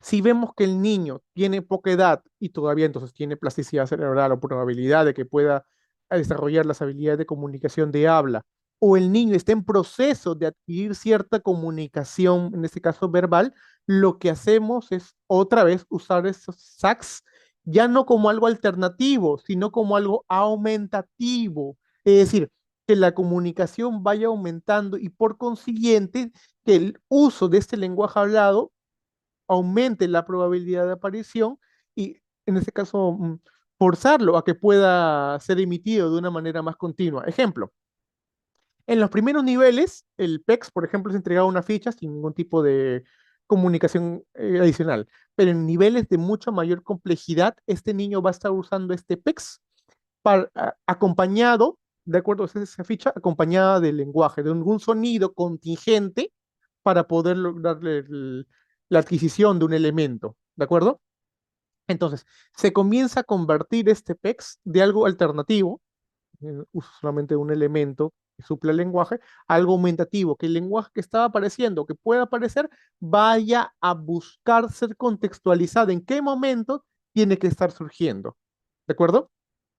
Entonces, ese tipo de cosillas se empiezan a emplear para poder empezar a aumentar el lenguaje, pero no en todos los casos va a poder desarrollarse el lenguaje hablado, pero bajo estas características podemos aumentar la probabilidad al menos de la aparición de ello. ¿Alguna otra pregunta? Espero haber respondido la Jacqueline también. Iba a comentar algo más, creo. No, profesor, está bien, gracias. Ya, muy bien. ¿Alguna otra pregunta surge aquí, chicos? No hay ninguna. Aquí les estoy dejando una caracterización diferencial en cuanto a un trastorno del lenguaje y un trastorno del espectro autista, ¿de acuerdo? Aquí van a poder ver algunas de las características con respecto a ello, basado principalmente en el DSM-5, ¿sí? Adicionalmente a esto, voy a dejar de compartir un ratito, les voy a mostrar algo. Les voy a enviar este archivo. ¿Me escuchan? ¿Sí? Uno, dos, tres, probando. Sí, aló, aló. Sí se escucha. Eh, ya, pueden ver entonces ese archivo, ¿no? Ya, les voy a enviar ese archivo que habla sobre una diferenciación entre T y TEL. Sí, es cierto, está en una, como esto, con una etiqueta ya anterior que ya no se va a estar usando, pero aún así la especificación de los indicadores pueden servirnos para poder llegar a una clarificación en cuanto a un diagnóstico u otro, ¿de acuerdo? Ahí justo haciendo la aclaración de que podemos ver un TEA expresivo o mixto o un trastorno de desarrollo del lenguaje, vamos a cambiar el nombre, de tipo semántico pragmático. Eso sí, esa clarificación no se ha visto modificada. Entonces vamos a poder ir viéndola, ¿de acuerdo? Según vamos analizando para llegar a una diferenciación totalmente clara de cuál es el diagnóstico que explica las dificultades en el niño. Esto lo va a servir principalmente a los psicólogos, pero lo pueden tener todos. Este archivo también se los voy a estar enviando. Otra vez, les estoy dejando algunos videos, otra vez, de indicadores tempranos de TEA para que ustedes lo puedan ver. ¿Sí? Se los voy a dejar para que ustedes los vean, debido a que siempre el tiempo es corto. Nos queda corto el tiempo. Algunos indicadores tempranos en el TEA. ¿Sí? Pero otra vez, lo que me quiero centrar es justo en eso, en el ejemplo de casas. Lo que le mencionaba, lo que le mencioné que estaba empleando, oh, 1, 2, 3, 4, octógono, ¿no? Octógono, para poder hacer una clarificación de la parte diagnóstica. Miren, por ejemplo, el motivo de consulta que me venía para esta niña, ¿sí? Es el que pueden leer aquí. Mencionaron que él tiene dificultades para comunicarse, llanto para obtener cosas, sigue algunas instrucciones y una rutina en ese caso, dice palabras o parece que dijera una frase junto con habla que no se entiende, o sea, pareciera que dijera frases con algunos elementos ininteligibles, generalmente balbucea y no está respondiendo preguntas. Esa es la caracterización que me da.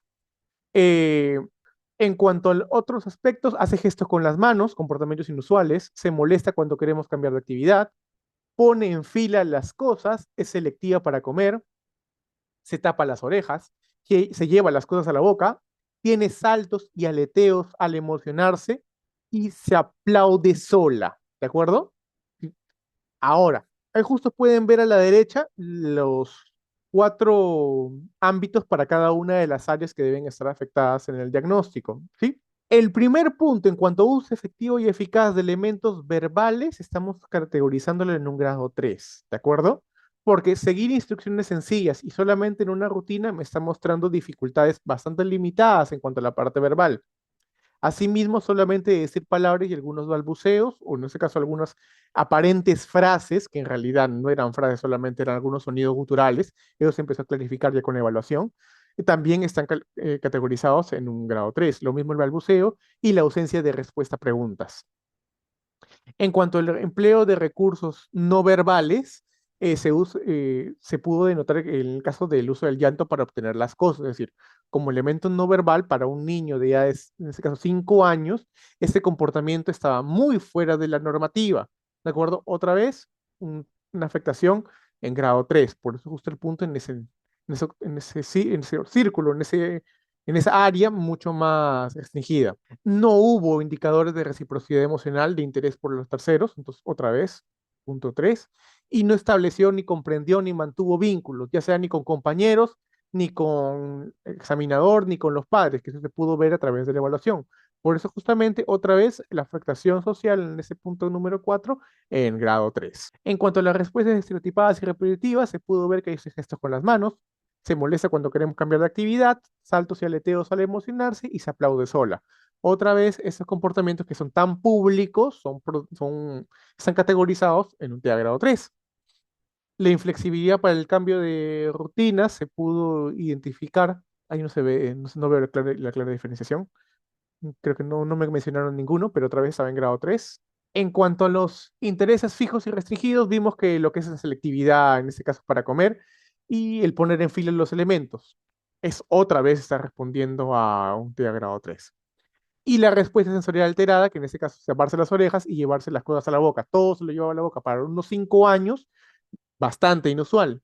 Nuevamente en una categoría de TEA grado 3. Teniendo en cuenta que la puntuación en el A22 de tipo el A22 módulo 1 era puntuación 25 y el punto de corte, si mal no recuerdo, es puntuación 16 para poder estar totalmente seguros de que hay una caracterización de un trastorno del espectro autista, está muy por encima de lo esperado para la cronológica.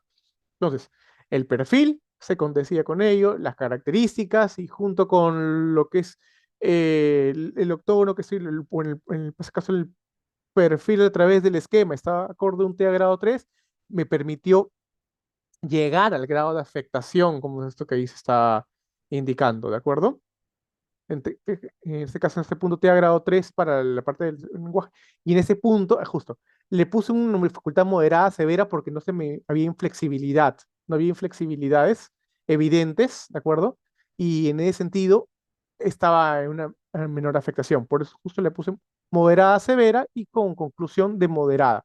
Pero debido a que no se pudo analizar la parte intelectual, la, hubo un aparente deterioro intelectual teniendo en cuenta los 5 años y que ya se debería estar pudiendo analizar lo que es al menos con una prueba tan sencilla como Batel o como algo más complejo como el Wipsin, debido a que no se pudo realizar, es que la caracterización a nivel de la parte intelectual afectada y con la caracterización de que hubo sí o sí un deterioro en la parte del lenguaje.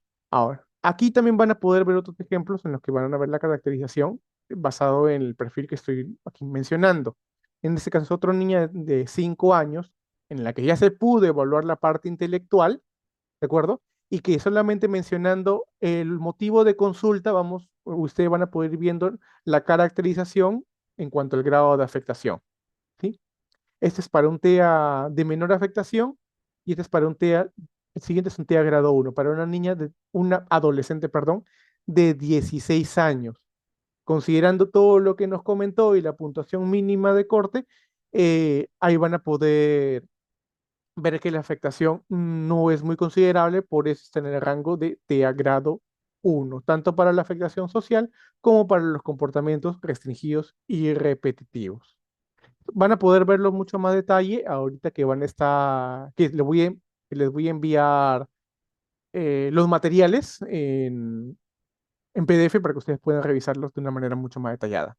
Y asimismo, les estoy dando algunos recursos adicionales. Por ejemplo, aquí hay un webinar que es básicamente una ponencia en la que están haciendo una diferenciación entre el trastorno del espectro autista, en inglés Autism Spectrum Disorder, y el trastorno del desarrollo del lenguaje, que mejor no lo menciono en inglés porque me estoy poniendo en vergüenza. Pero entonces, para quienes sepan inglés, van a poder escuchar la ponencia. Quienes no lo sepan, no se preocupen.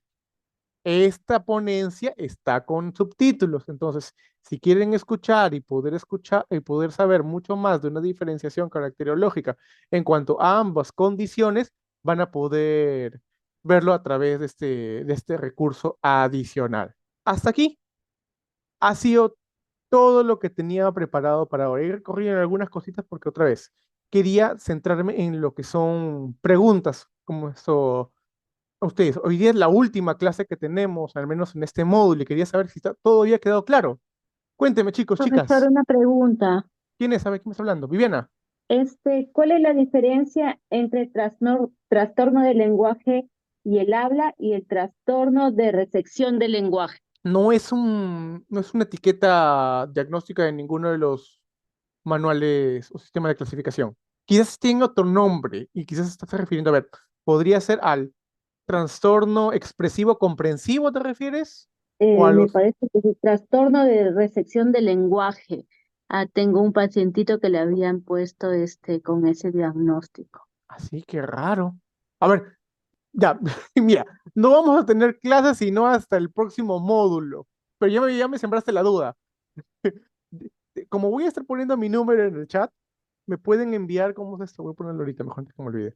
934-665-399. Me mandas si puedes, mándame una fotito o con con esa conclusión diagnóstica que me estás comentando, porque ya me generó la duda. ¿De dónde han sacado, de dónde han sacado eso?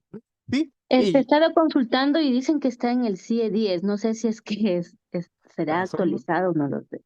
Ah, ya, voy a buscarlo bien y cualquier cosa me lo mandas y voy a estar como esto analizándolo, ¿te parece? Y yo lo comento la próxima vez que nos veamos. ¿Sí? Ya, está bien, profesor, gracias. Muy bien. ¿Alguna otra pregunta, chicos?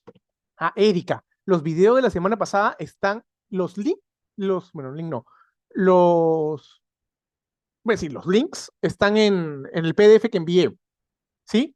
Está, de ahí pueden extraerlo. De todas, voy a intentar, ¿cómo es esto? Enviárselos a César, ¿cómo es esto? A través de vínculos para que ustedes puedan acceder directamente a ellos, ¿de acuerdo? Pero sí están en los PDF que envié. Ujú. ¿Alguna otra pregunta, chicos? Profesor, ¿Cómo su celular, por favor. Ahí justo ya la puse en el grupo. Ah, cierto, se lo mandé a Mili nada más, Dios mío. Mi culpa. Mili, ¿por qué Mili? Pensé que lo había enviado, ya que está, que está. Ahora sí, te lo envié a todos, ya. Muy bien, cualquier pregunta sobre esto, yo encantado de responderla. Voy a ser muy sincero, a veces me demoro de responder. Escríbeme, soy Dante, soy, ¿cómo es esto? Tal persona, nos conocimos en el curso de tal cosa y la pregunta es esta, ¿sí? Para poder saber con quién me estoy comunicando y para poder comentarles en la brevedad de lo posible aquella pregunta que tenga. Profe, una consulta. Dígame, Para Manuel. usted, entre los métodos Denver, Impact y ABA, eh, ¿usted hace una combinación de ellos para su intervención en la parte comunicativa o utiliza algún otro método que su experiencia ya con los años le ha dado la capacidad para poder hacer una buena intervención en la parte comunicativa más que nada que necesitan este tipo de niños, ¿no? El ABA es algo transversal a muchos programas o muchas formas de intervención. ¿De acuerdo? Es un sistema. Es decir, el ABA va a estar usando los principios del aprendizaje para modificar la conducta. Entonces, yo, el modelo Denver es un modelo basado en el análisis conductual aplicado, en ABA. Entonces, yo voy a estar utilizando ABA de manera general para poder modificar el comportamiento, pero puedo usar algunos otros recursos de algunos otros teorías, modelos, programas para poder trabajar. Por ejemplo, en algunos casos yo uso la teoría de los marcos relacionales para trabajar con niños de un mayor nivel, ¿de acuerdo? La teoría de marcos relacionales me dice que está basada en lo que es conducta verbal, los principios de conducta verbal, ¿sí? Entonces, esos principios de conducta verbal con niños que tengan mucho mayor desarrollo en este aspecto va a funcionar para poder instaurar comportamientos de tipo más abstractos. Y justo me dan ciertas pautas, ciertos principios para poder instaurar esas cosas más abstractas partiendo de cosas mucho más concretas. Algunos otros modelos usan las teorías de los marcos relacionales para poder también enseñar, sí, lo hacen, pero no los he investigado mucho, ya que solamente usando ese tipo de cosas me ha permitido, como esto, lograr mucho más avances. Modelo Impact también me ha servido algunos recursos. O por ejemplo, algunos otros recursos desde ACT, terapia de aceptación y compromiso para niños o personas que tienen mayores recursos verbales, también pueden servir. DBT, algunos recursos, lo que es mindfulness, por ejemplo, o lo que son los recursos de FAP, de eh, ¿qué era FAP? Análisis funcional. No me acuerdo ahorita la definición de la sigla de FAP, pero también me está favoreciendo al desarrollo, en ese caso, de ciertas interrelación en la misma dinámica del consultorio para poder adquirir comportamientos esperados, en este caso funcionales, esperados para la dinámica de interacción. Y también se puede usar eso. Sí, en caso tiene algún material para leer que usted nos pueda proporcionar, yo le voy a agradecer porque me parece muy importante tener la idea para poder hacer una buena intervención. Sobre todo, como estamos haciendo lenguaje, en la parte comunicativa, si tiene algún material, yo le agradezco que nos pueda compartir. Sí, sí, voy a estar mandando algunas cosas, si quieres, de todas maneras relacionadas acá, Si quieres algo adicional o algo diferente de lo que hemos conversado o algo complementario de lo que hemos conversado, me mandas un mensaje y en lo que tenga, yo encantado de poder ayudarte. Si no hay ninguna otra pregunta, entonces vamos a dejar la clase del día de hoy aquí, junto con el módulo también aquí, y ya nos estaríamos viendo hasta el mes siguiente, el subsiguiente mes, para ya poder entrar a lo que es modificación de conducta aplicada a las terapias de lenguaje, y justamente para que si ustedes van a trabajar con algunos niños muy básicos, esa parte de la modificación de conducta le va a servir bastante en cuanto a la aplicación. Muy bien, chicos. Espero les haya gustado. Me despido. Que tengan buenas tardes.